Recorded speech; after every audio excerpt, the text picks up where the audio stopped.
السلام علیکم، welcome to my channel horror کہانیاں پوائنٹ۔ تمام ویڈیو اپڈیٹس کے لیے بیل آئکن پر کلک کریں اور سبسکرائب کرنا نہ بھولیں۔ تو کہانی یوں شروع ہوتی ہے کہ میکس کرسٹوفر کو اپنی بیوی سے سخت نفرت تھی۔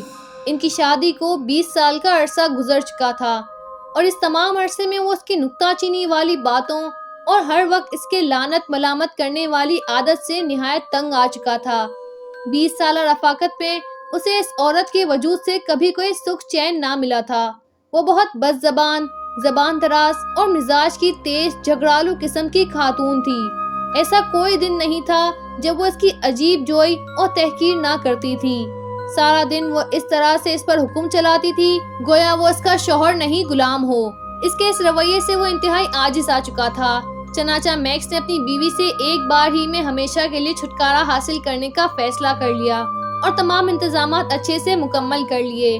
اس شام جب اس کی بیوی بازار سے گروسری کا سامان خرید کر گھر لائی اور اس نے انہیں ریفریجریٹر میں رکھا، میکس کو رات کا کھانا پکانے کا حکم صادر کیا تو میکس نے اس کے تہمکانہ لہجے کو یکسر نظر انداز کر کے نہایت محبت سے اس سے کہا کہ اس کے پاس اس کے لیے ایک سرپرائز ہے۔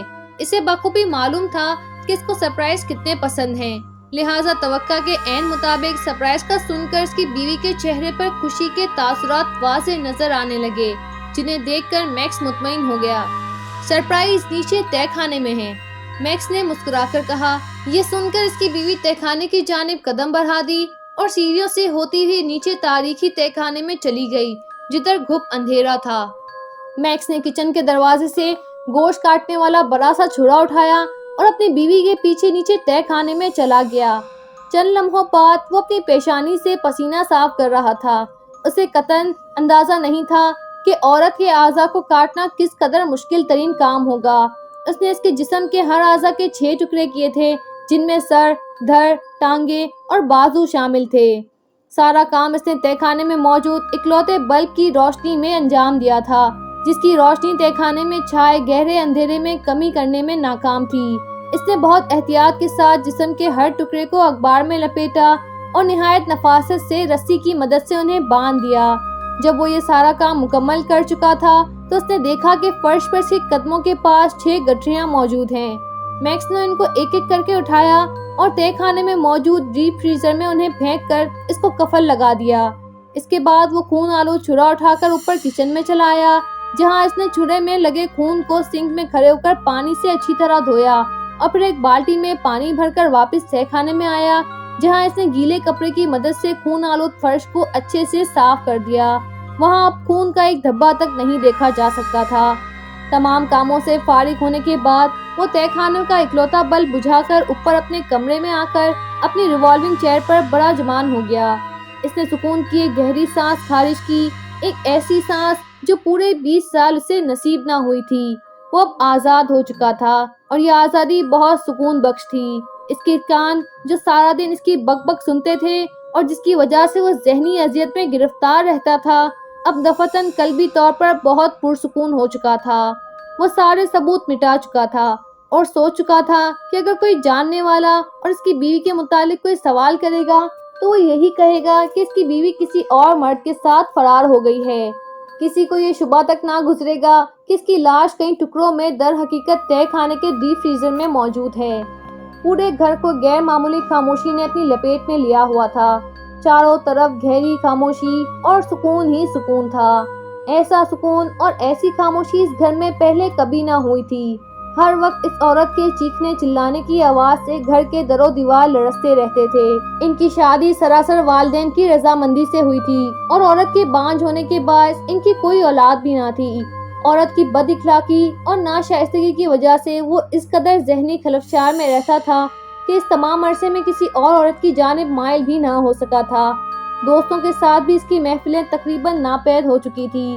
اس کی زندگی میں صرف آفس سے گھر تک محدود ہو کر رہ گئی تھی۔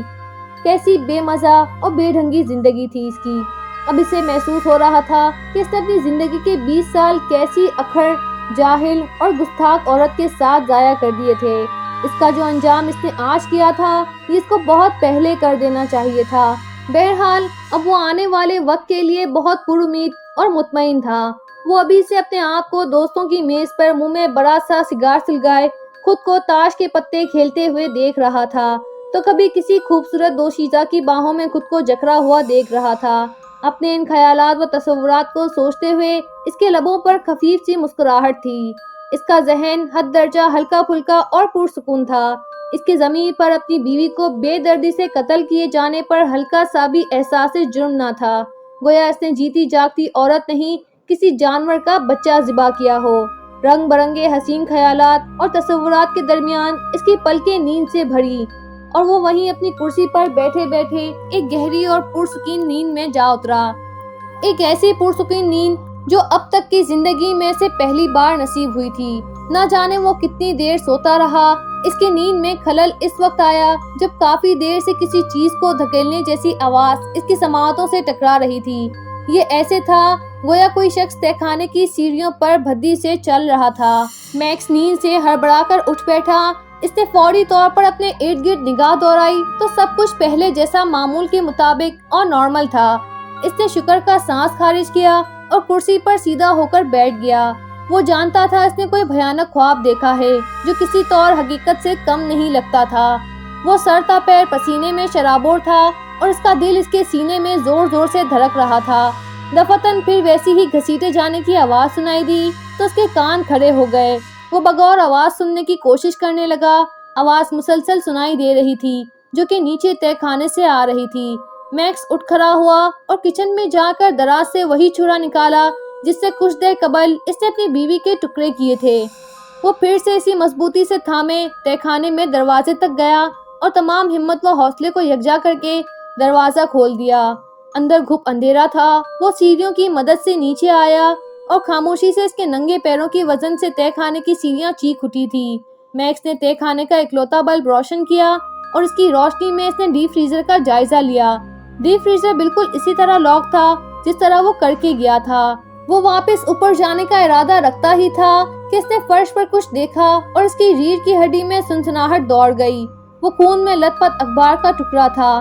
میکس نے فوراً اسے بیشتر ڈیپ فریزر میں لگے قفل کو کھولا اور یہ دیکھ کر نہایت دہشت زدہ ہو گیا کہ فریزر مکمل طور پر خالی تھا۔ تمام 6 کی 6 گھٹریاں لاپتہ تھی۔ ابھی وہ وہاں سے بدحواس ہو کر کھڑا ہی تھا کہ ایسا محسوس ہوا کہ اس نے اپنی ایک آنکھ کے کنارے سے کسی چیز کو حرکت کرتے ہوئے دیکھا۔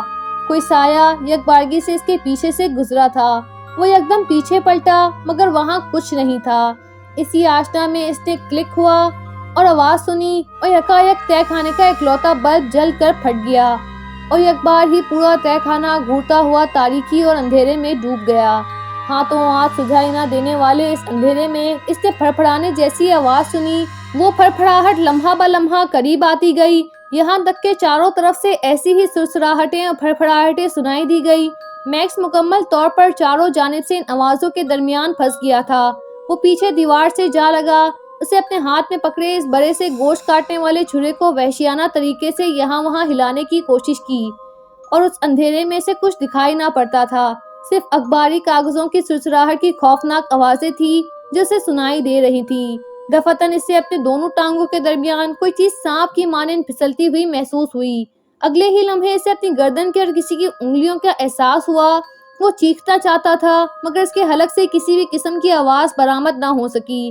کسی نے اس کے ہاتھ سے وہ گوشت کاٹنے والا چھرا پکڑ لیا تھا اور اسے اپنی گردن پر ان انگلیوں کی گرفت سخت سے سخت محسوس ہوتی جا رہی تھی، یہاں تک کہ وہ ہمیشہ کے لیے ہوش و خرد سے بیگانہ ہو گیا۔ کئی ہفتوں بعد دونوں میاں بیوی کی گمشدگی کو محسوس کر کے پڑوسیوں کے اطلاع دینے پر پولیس نے گھر کا چھاپا مارا تو تہہ خانے میں موجود ڈیپ فریزر میں انہیں میکس کی لاش ملی، جس کے ارد گرد اس کی بیوی کے لاش کے کئی ٹکڑے بکھرے پڑے تھے۔